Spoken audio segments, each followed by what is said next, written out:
How do you know Nachum Shifrin? I met Rabbi Shifrin about maybe about a year ago.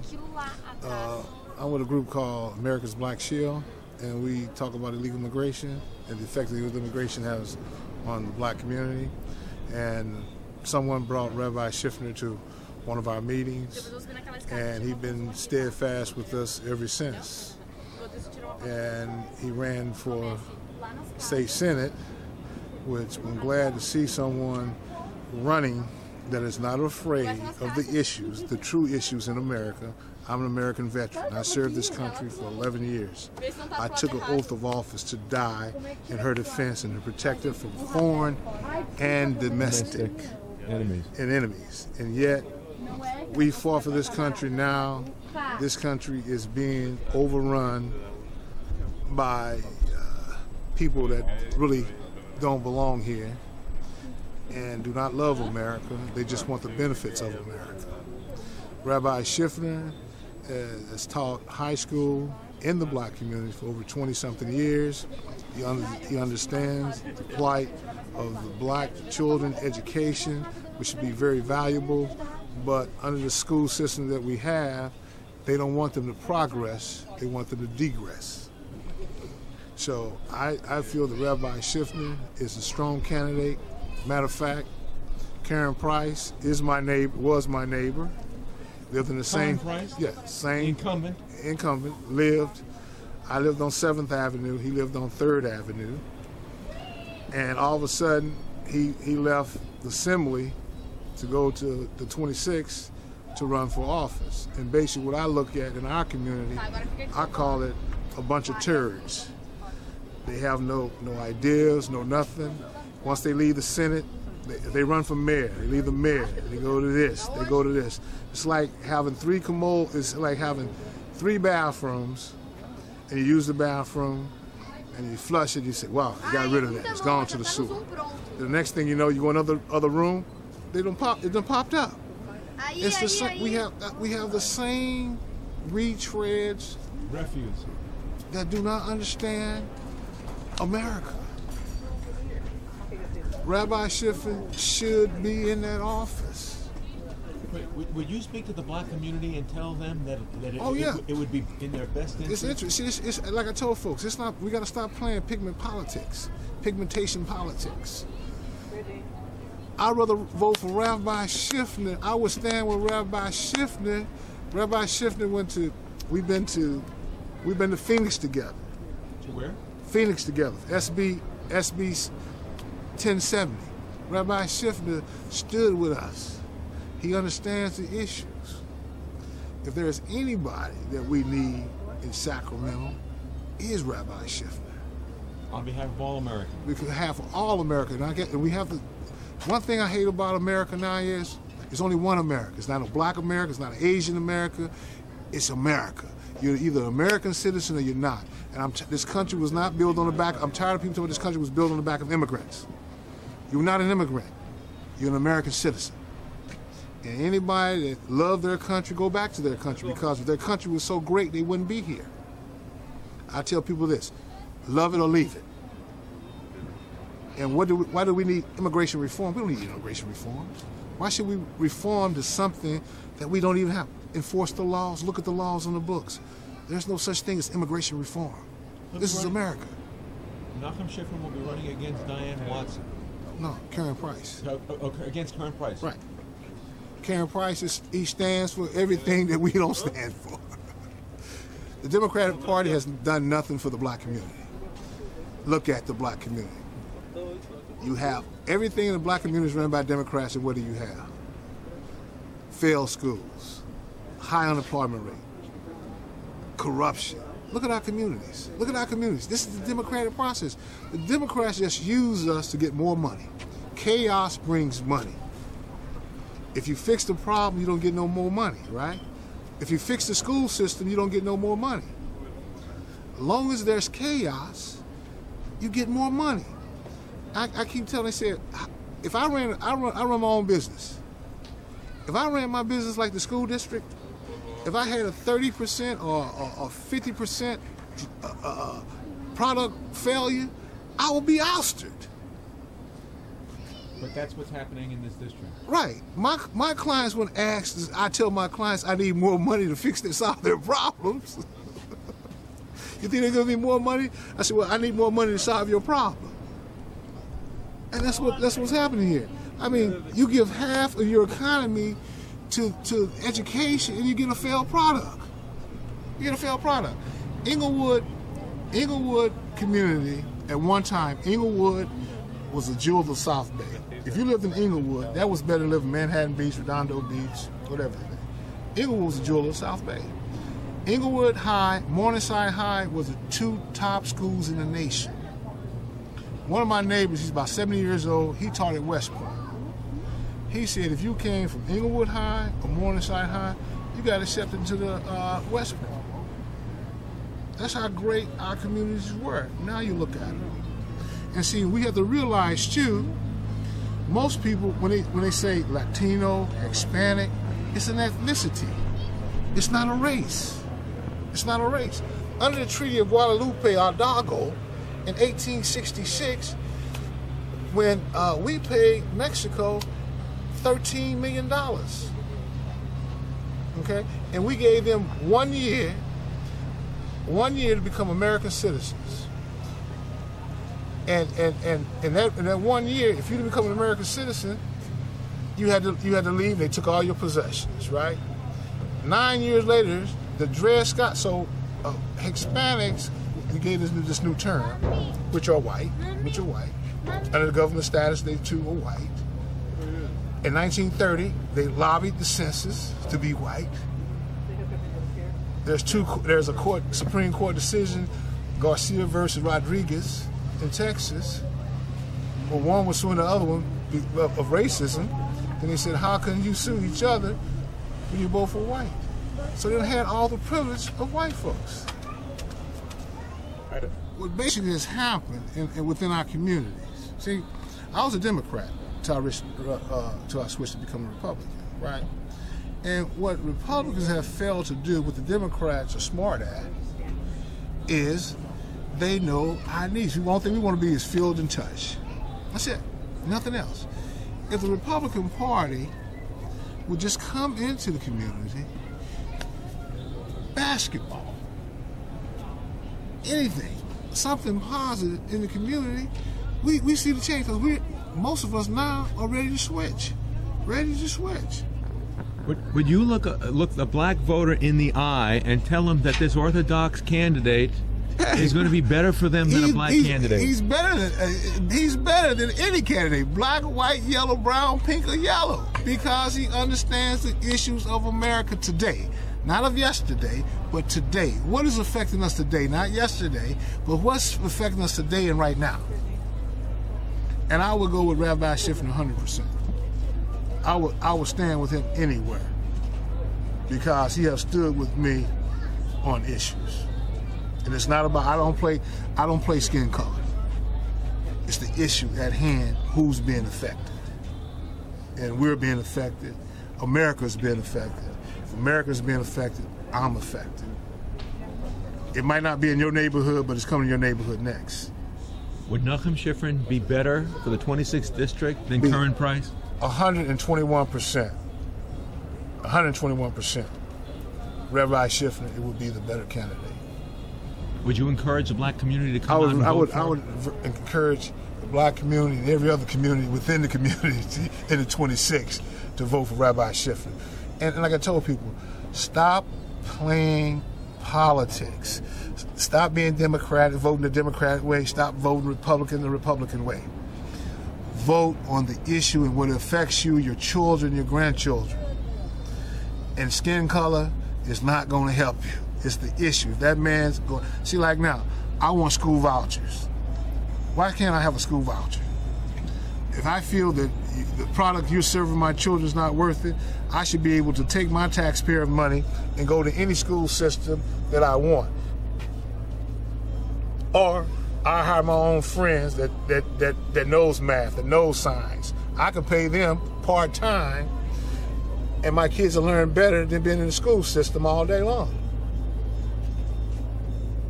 Right now we have a high unemployment rate at Hughes, McDonnell Douglas, what used to be McDonald's, Northrop, Rayon. You got scientists, you got mathematics people unemployed, which would make the greatest teachers in the world. Are you saying the 26th district has a unique opportunity with this candidate? Have a great opportunity. Great opportunity. Great opportunity. Rabbi Schiffner is the only great candidate. But like I said, once again, we're going to play Democrat and Republican. Democrat and Republican. The Democrats not going to give you nothing, and the Republicans ain't going to support Rabbi Schiffner because they play territorial politics. You know, it's territorial politics. The Democrats, if it's a Democratic area, the Democrats, if they got a viable Republican candidate against a Democrat, they're not going to give that Republican any money. Vice versa, if it's a Republican in the Democratic area, he has a strong opportunity to win, they're not going to win. That's why nothing has changed in the last survey. I ran for the state senate in 2004. And basically, it's the same thing. The deals have already been cut in Sacramento. Save your money. The deal's been cut. All thing you can do is bring the true issues to the table, and that's why Karen would not debate. Debate the issues, and you'll see who you're going to vote for. We had a debate last Sunday. Where was Karen? He didn't show up because he knew you're going to get real issues. And when real issues hit you in your face, most people can't deal with the truth. How about the Hispanic community? Would you say that the Hispanic community would also be better served by Nachum Shifrin?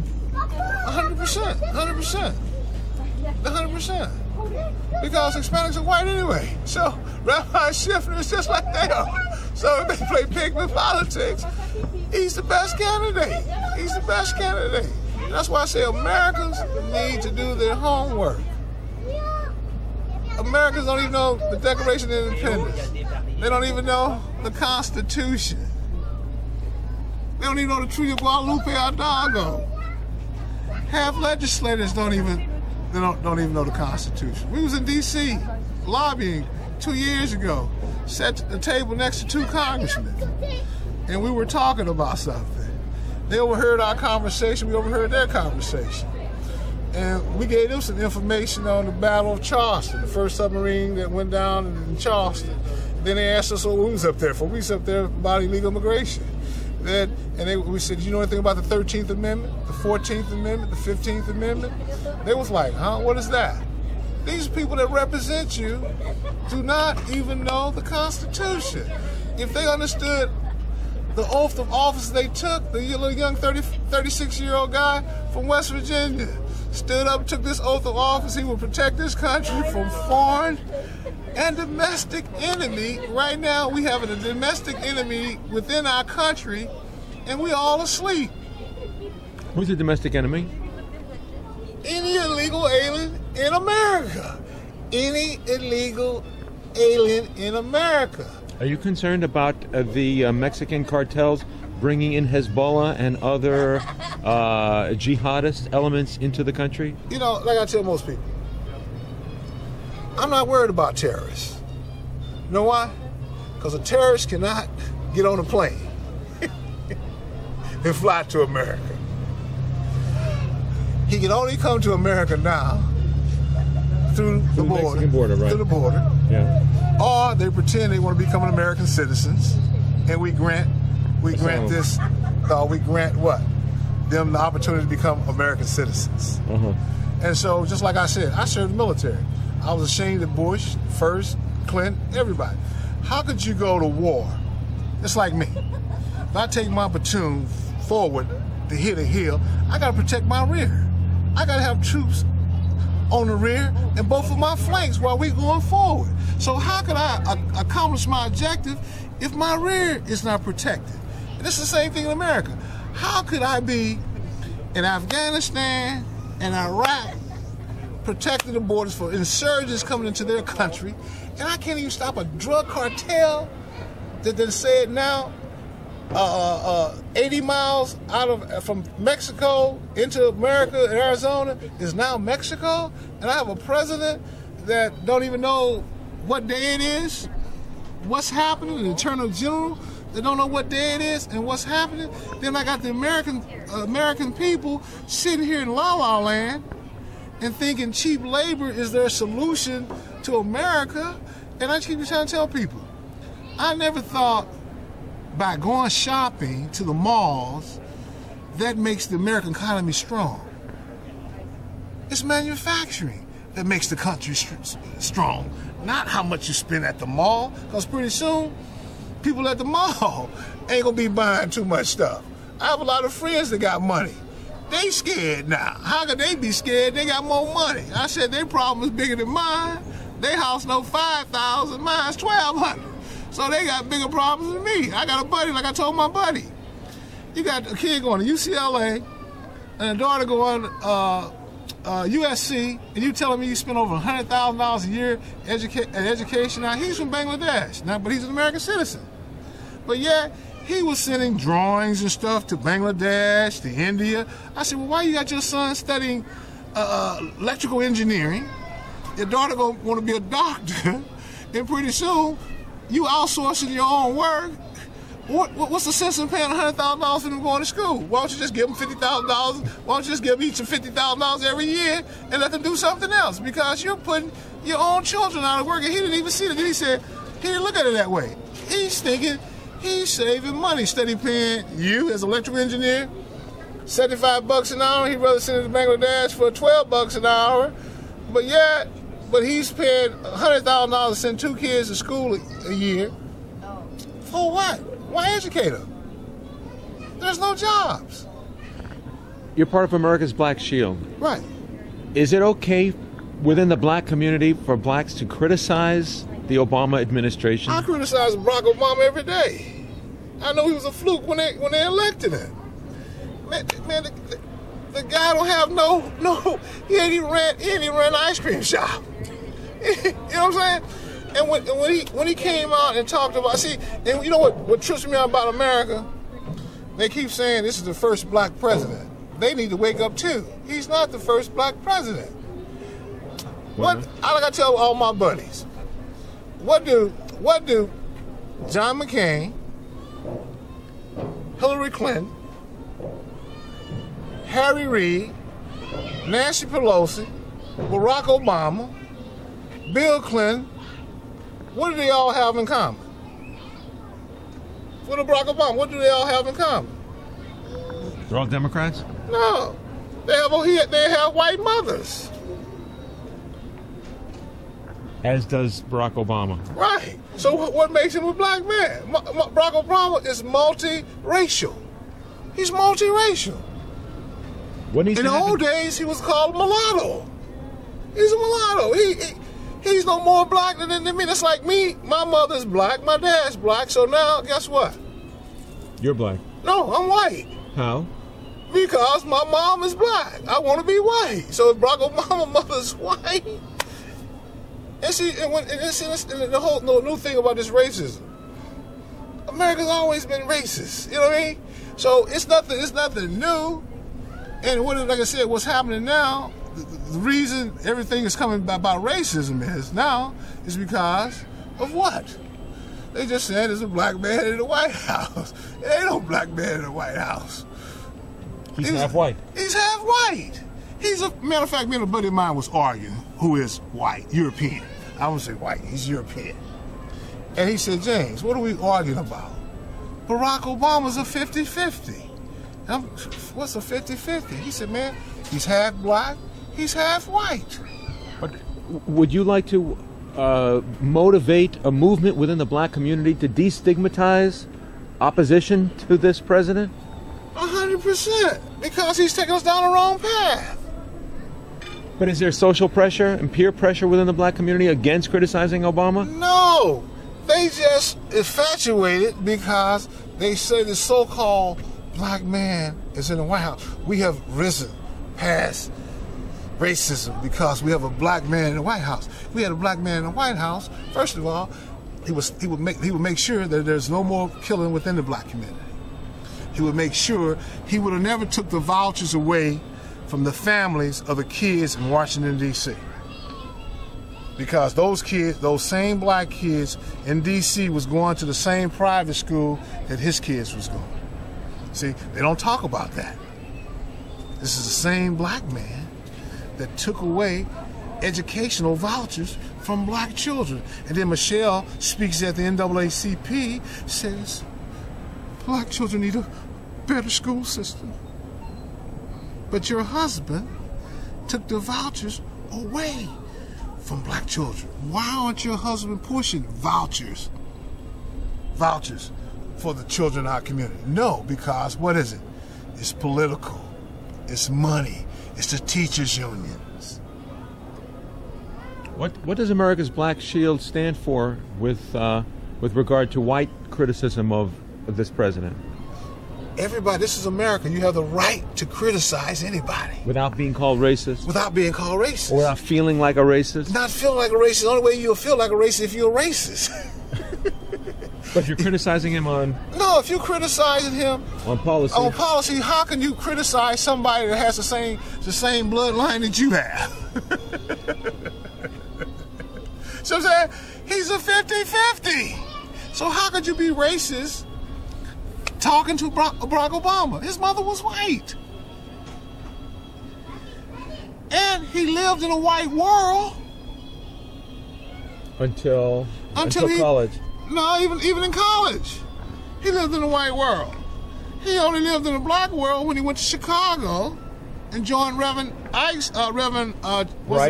Church and met Michelle.